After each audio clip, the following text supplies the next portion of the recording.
La disputa interna del cártel de Sinaloa escaló entre 2024 y 2025 y afectó de manera directa a municipios fronterizos de Sonora mediante reacomodos de mando, alianzas cambiantes y acciones violentas vinculadas al control de rutas hacia Estados Unidos.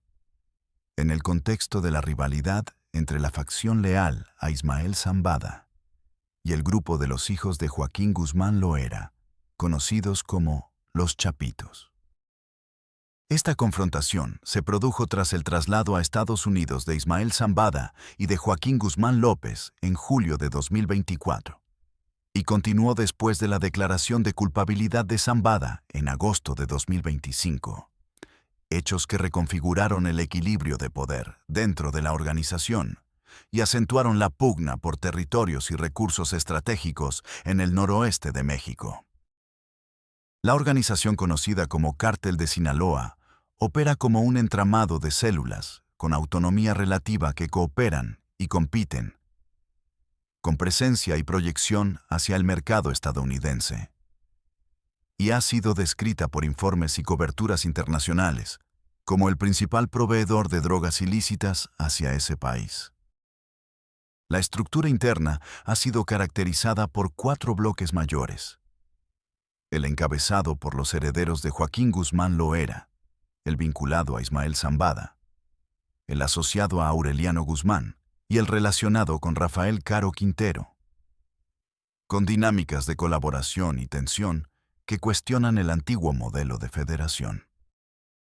La Administración de Control de Drogas de Estados Unidos, citada por medios internacionales, ha señalado que estos grupos no operan bajo un mando único, sino que toman decisiones con independencia, aunque articulan esfuerzos cuando comparten intereses logísticos o de protección. La pérdida de cohesión tras capturas, extradiciones y golpes a operadores intermedios exacerbó la competencia por corredores de trasiego, bodegas, puntos de cruzamiento y redes de apoyo en estados fronterizos, incluyendo Sonora. El 25 de julio de 2024, Ismael Zambada y Joaquín Guzmán López fueron trasladados en una aeronave a Estados Unidos, lo que evidenció fracturas previas y detonó reposicionamientos acelerados entre las facciones con aspiraciones de control. El proceso judicial de Zambada avanzó hasta la declaración de culpabilidad reportada el 26 de agosto de 2025, consolidando un vacío de liderazgo en su red más cercana y motivando a mandos operativos a reorganizar sus líneas de mando y finanzas. Durante ese mismo periodo, coberturas nacionales reportaron que la disputa entre el grupo de Zambada y los Chapitos golpeó con fuerza al estado de Sinaloa y tuvo repercusiones en entidades colindantes que forman parte de corredores hacia la frontera, entre ellos Sonora. La combinación de capturas, entregas y acusaciones formales en Estados Unidos intensificó la competencia por el control de empaques, laboratorios clandestinos y rutas de salida, generando escenarios de choque entre células que anteriormente compartían logística o pactos de no agresión. Sonora es un territorio donde confluyen redes históricas del Cártel de Sinaloa y del grupo de Rafael Caro Quintero, y donde la célula de los Salazar, señalada como brazo armado del Cártel de Sinaloa, ha sostenido disputas por rutas con el Cártel de Caborca, con un frente que también se extiende hacia Chihuahua. La disputa territorial descrita por fuentes abiertas incluye tramos entre Nogales y San Luis Río Colorado, con relevancia para el cruce de mercancías ilícitas y movilidad de personas, zonas que históricamente han sido objeto de competencia entre grupos con base en Sinaloa y aliados que operan desde Sonora. La presión de la confrontación interna del Cártel de Sinaloa, sumada a la rivalidad con organizaciones locales y regionales, incrementó la inestabilidad en nodos logísticos y elevó el riesgo de violencia por sustitución de mandos y disputas por ingresos asociados a cobros y control de pasos. El reforzamiento de las operaciones federales en distintas zonas del noroeste, con aseguramientos y detenciones que afectaron a integrantes de ambos bandos. Añadió incentivos para que células buscaran reubicar operaciones hacia rutas con menor presión policial, con impacto en la dinámica de Sonora. La guerra interna se inscribe en rivalidades de larga data dentro del cártel de Sinaloa y en conflictos que históricamente han involucrado a aliados y adversarios, como quedó documentado en pugnas con la red de los hermanos Beltrán Leiva y con el cártel Jalisco Nueva Generación, en ciclos que reconfiguraron alianzas y enemistades entre mandos medios y superiores. En periodos previos, la región del Triángulo Dorado, que comprende Sinaloa, Durango y Chihuahua, funcionó como base de producción y refugio de mandos, con conexiones hacia las franjas fronterizas de Sonora y Chihuahua. Factores que facilitaron movimientos y repliegues durante choques internos. Los antecedentes muestran que cada ruptura de alto nivel produjo sustituciones en tareas de seguridad, transporte, cobro y protección de laboratorios, y que estas sustituciones crearon incentivos de violencia local donde células buscaron retener o ampliar controles en mercados y corredores. Las coberturas periodísticas en 2025 recogieron que la presión de las autoridades en contra de los Chapitos y contra operadores de la facción de Zambada generó rondas de capturas,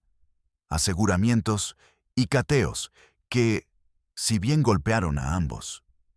impactaron de manera diferenciada por zonas y periodos, con secuelas en la correlación de fuerzas. En 2024 y 2025, varias notas y análisis señalaron que integrantes de generaciones más jóvenes asumieron puestos de coordinación logística, administración de bodegas, seguridad de mandos y gestión de finanzas ilícitas, en un contexto de sucesiones aceleradas por detenciones y entregas. La renovación generacional se asoció con cambios en estilos de mando, en la adopción de procedimientos de comunicación, en el uso de corredores alternos y en el perfil de violencia desplegada por células que buscaban reconocimiento y recursos dentro de la estructura horizontal del cártel de Sinaloa. La atomización derivada de la guerra interna facilitó el surgimiento de coordinadores regionales con margen de maniobra en estados fronterizos, entre ellos Sonora, lo que incrementó la probabilidad de choques entre grupos que disputaban las mismas rentas en periodos de reconfiguración. El retrato de la organización como un sistema de facciones con cooperación selectiva ayuda a explicar la simultaneidad de pactos locales y enfrentamientos, y la rápida mutación de alineamientos cuando caen mandos o se reubican jefes de plaza. El traslado de Ismael Zambada a Estados Unidos en julio de 2024 fue descrito por medios como un golpe que aceleró la confrontación con los Chapitos y expuso fricciones previas entre operadores que competían por ingresos, rutas y protección política. La presión judicial y mediática sobre figuras de alto perfil del grupo de Guzmán Loera y de Zambada aumentó durante 2025, con detenciones y aseguramientos en distintos estados, lo que fue interpretado por analistas como un factor que incentivó reacomodos violentos y la búsqueda de nuevos corredores menos vigilados. La declaración de culpabilidad de Zambada en agosto de 2025 aportó certidumbre sobre su situación penal, pero no resolvió la disputa por el liderazgo operativo entre quienes administraban su red. Y ese vacío se proyectó hacia territorios clave del noroeste, incluidos municipios fronterizos sonorenses. En ese contexto, las células vinculadas a cada facción incrementaron sus esfuerzos por asegurar cobros, transporte y protección en vías que conectan con cruces hacia Arizona, con efectos en la seguridad pública en áreas urbanas y rurales. Los análisis periodísticos de alcance nacional describieron que durante 2025, las autoridades mexicanas ejecutaron acciones contra integrantes de ambos bandos, con decomisos y capturas que alteraron la operación diaria de células en estados con alta presencia de la organización y sus aliados. La estrategia de intervención incluyó despliegues coordinados y operativos focalizados, lo que obligó a los grupos a ajustar rutas, horarios y modalidades de transporte ilícito para reducir riesgos de intercepción. La respuesta institucional también incorporó la difusión de detenciones relevantes y aseguramientos para desincentivar el reclutamiento y para proyectar control estatal en zonas con mayor número de incidentes vinculados a la guerra interna. Estos golpes de autoridad, aunados a la incertidumbre por cambios en mandos criminales, se tradujeron en episodios de violencia entre células que buscaban heredar o arrebatar los mismos activos logísticos, con repercusión en corredores sonorenses. En el plano histórico, la organización consolidó su poder tras la caída de capos rivales en la década de 2000 y construyó una red con tentáculos financieros y logísticos que cruzan estados de producción, almacenamiento y exportación, con puntos de salida concentrados en entidades fronterizas como Sonora. La captura de Joaquín Guzmán Loera en 2014, su fuga en 2015 y su recaptura en 2016 modificaron temporalmente la cadena de mando. Pero el liderazgo dual con Ismael Zambada permitió preservar un esquema de coordinación hasta que nuevas capturas y entregas alteraron el equilibrio. La información pública disponible indica que la plataforma operativa del Cártel de Sinaloa mantuvo resiliencia frente a golpes selectivos, pero que la actual guerra interna fracturó los mecanismos de resolución de disputas y catalizó choques simultáneos en varias entidades, entre ellas Sinaloa y Sonora. En este ciclo, la permanencia de redes locales aliadas o subordinadas en Sonora, como la célula de los Salazar, amplificó el impacto de la disputa interna al entrelazarse con rivalidades vigentes con el Cártel de Caborca en el oeste del estado. La rivalidad histórica con los Beltrán Leiva y episodios posteriores de confrontación con el Cártel Jalisco Nueva Generación muestran un patrón de reacomodos, donde la organización negocia, coopera o confronta según la oportunidad. Y estas lógicas se replican en la microescala de la guerra interna actual. Un antecedente relevante es la fragmentación causada por entregas y filtraciones de alto nivel, que en ciclos anteriores provocó rupturas con consecuencias duraderas en alianzas y en la configuración de plazas. En 2025, se registraron reportes sobre intentos de recomposición que incluyeron acercamientos de grupos intermedios a actores con presencia en Guasave y Los Mochis, con el objetivo de compensar pérdidas y sostener control en corredores hacia el norte, movimientos que condicionaron la presión sobre rutas que tocan Sonora. La continuidad de estos procesos depende de la capacidad de cada facción para retener jefes de plaza, garantizar pagos a sus estructuras y proteger cadenas de suministro, en un entorno de competencia y presión estatal persistente. Sonora, por su condición fronteriza y por la existencia de redes locales vinculadas histórica o coyunturalmente al Cártel de Sinaloa, ha sido un escenario de tránsito, almacenamiento y protección de envíos ilícitos que requieren control territorial y coordinación con actores municipales y estatales. La disputa entre la facción de Zambada y los Chapitos por recursos y corredores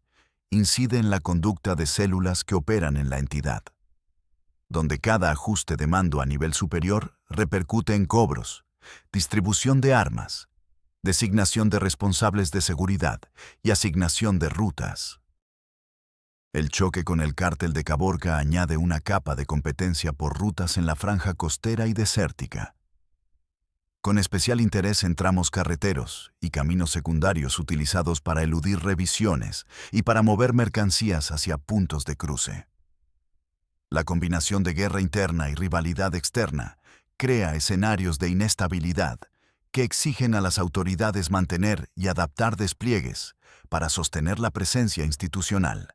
y contener escaladas violentas.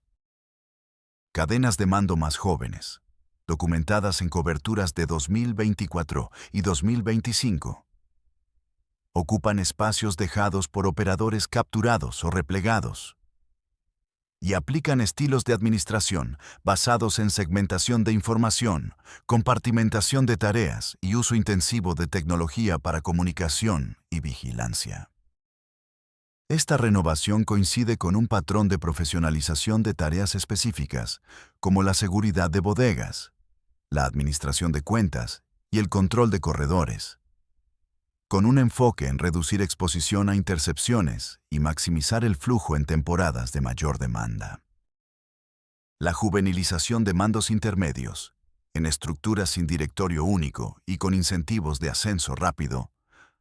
aumenta el riesgo de disputas internas y de decisiones de alto impacto local sin necesariamente contar con autorización consolidada desde niveles superiores,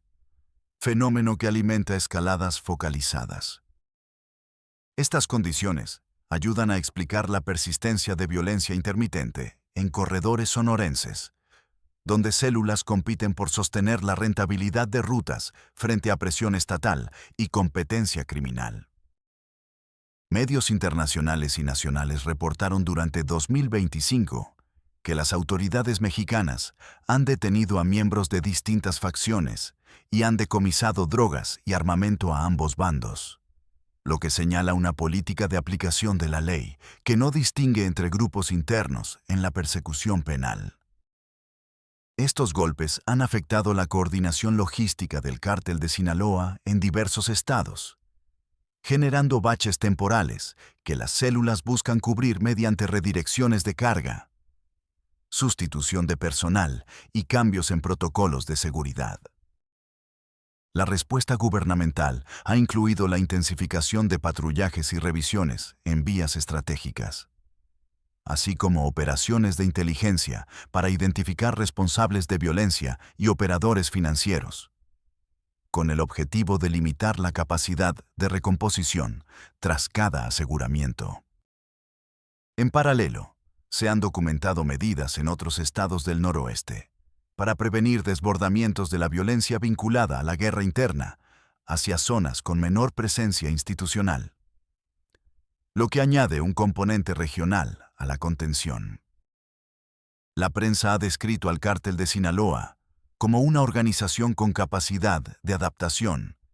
y como un entramado en el que la cooperación y la competencia coexisten y cambian con rapidez,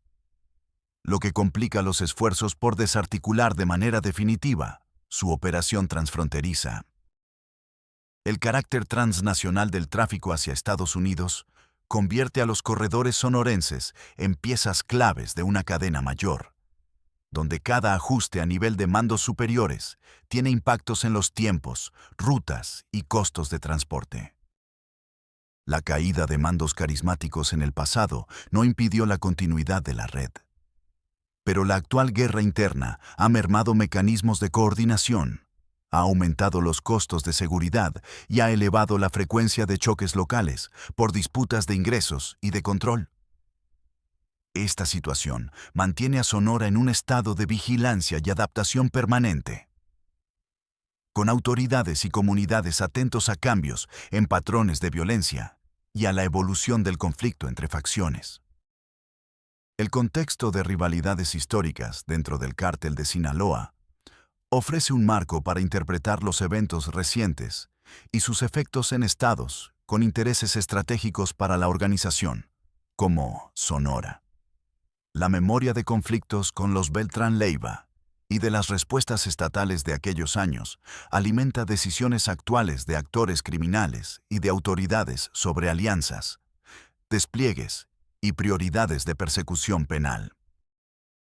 Las alianzas mencionadas en 2025 entre grupos con asiento en distintas zonas de Sinaloa y con proyección hacia el norte indican intentos de compensar pérdidas con apoyos cruzados, lo que agrega complejidad a la lectura de quién controla qué en cada momento. Esta plasticidad dificulta atribuir responsabilidad única por eventos violentos a una sola facción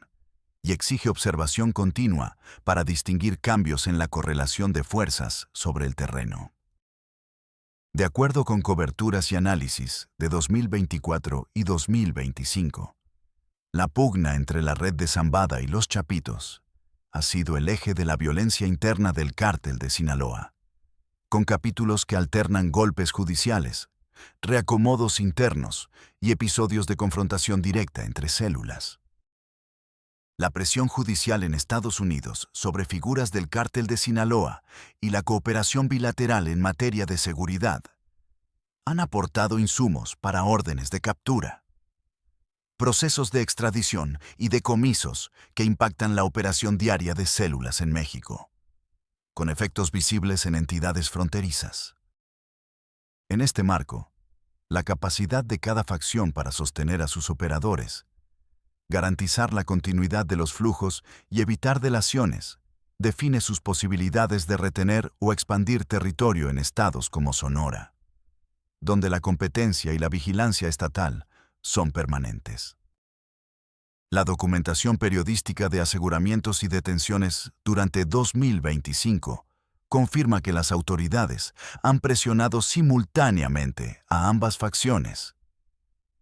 lo que recalienta disputas locales por recursos y rutas cuando caen responsables clave. La trayectoria histórica de la organización muestra que golpes selectivos han sido seguidos por periodos de recomposición, pero la actual guerra interna ha prolongado la incertidumbre y ha elevado la volatilidad en plazas donde convergen intereses internos y externos, como ocurre en Sonora. La presencia de actores locales con agendas propias, como el cártel de Caborca, incrementa el valor estratégico de ciertos corredores y complica la posibilidad de consolidar un pacto duradero entre facciones del cártel de Sinaloa en la entidad. Cada intento de pacificación interna choca con incentivos económicos y con la necesidad de demostrar fuerza frente a rivales y bases operativas, lo que mantiene activo el riesgo de nuevas escaladas. En consecuencia, los municipios con posición geográfica privilegiada para el cruce o almacenamiento siguen expuestos a cambios abruptos en patrones de violencia cuando se producen movimientos de mandos o aseguramientos significativos. La información pública disponible hasta el cierre del verano de 2025 indica que la guerra interna del cártel de Sinaloa continúa abierta, con el grupo de Zambada y los Chapitos disputando liderazgo operativo, recursos y corredores en el noroeste de México. La declaración de culpabilidad de Ismael Zambada no se ha traducido en una reducción sostenida de la violencia ligada a la disputa por el control de la organización, y las acciones estatales siguen enfocadas en desarticular células, asegurar bienes y capturar a objetivos prioritarios de ambas facciones. Sonora permanece como un territorio afectado por la reconfiguración en Sinaloa y por la competencia con grupos locales, con impactos que se reflejan en operativos, detenciones y aseguramientos que alteran de manera periódica el equilibrio entre células. La situación en la frontera norte, la presión judicial en Estados Unidos y la evolución de alianzas regionales determinarán los próximos movimientos en la disputa interna. Mientras las autoridades mantienen operativos y las comunidades ajustan su vida cotidiana a un entorno cambiante que aún no muestra signos concluyentes de estabilización. El carácter federado y competitivo del cártel de Sinaloa, documentado por medios internacionales y fuentes abiertas, sugiere que la guerra interna no se resolverá por una única acción, sino por acumulación de cambios en detenciones, flujos financieros y alianzas locales que repercuten en estados fronterizos como Sonora. La presión estatal, medida en aseguramientos y capturas, continuará afectando la capacidad de recomposición de las facciones y, a corto plazo, Es previsible la persistencia de acciones de contención y de vigilancia en corredores críticos para evitar que choques internos deriven en secuelas mayores sobre la población. La lectura de los hechos de 2024 y 2025 muestra que el traslado y la situación judicial de Ismael Zambada fueron puntos de inflexión en la pugna, sin que ello suponga una definición inmediata del mando hegemónico en la estructura, lo que prolonga la disputa en los territorios donde se deciden los ingresos más relevantes. La continuidad de esta dinámica mantiene a Sonora dentro del mapa de atención prioritaria por su relevancia logística y por su exposición a movimientos derivados de la competencia interna del Cártel de Sinaloa. El papel de operadores de generaciones más jóvenes en tareas clave de la organización se consolidó en el periodo analizado y seguirá condicionando la forma en que se toman decisiones operativas y se gestionan conflictos internos y externos. La combinación de juventud en mandos intermedios, autonomía relativa de células y presión judicial transnacional incrementa la probabilidad de choques focalizados con capacidad de disrupción sobre cadenas logísticas, particularmente en entidades de frontera. En este entorno, las acciones de las autoridades y los reacomodos internos seguirán marcando la pauta de la violencia asociada a la disputa, con efectos directos en la configuración de corredores y en la estabilidad de municipios clave de Sonora. La ausencia de un mando único incuestionado y la presencia de rivales externos con intereses sobre las mismas rutas permiten anticipar que el conflicto continuará abierto, con desarrollos que dependerán de capturas, acuerdos temporales y desplazamientos operativos que todavía no se han resuelto de manera definitiva.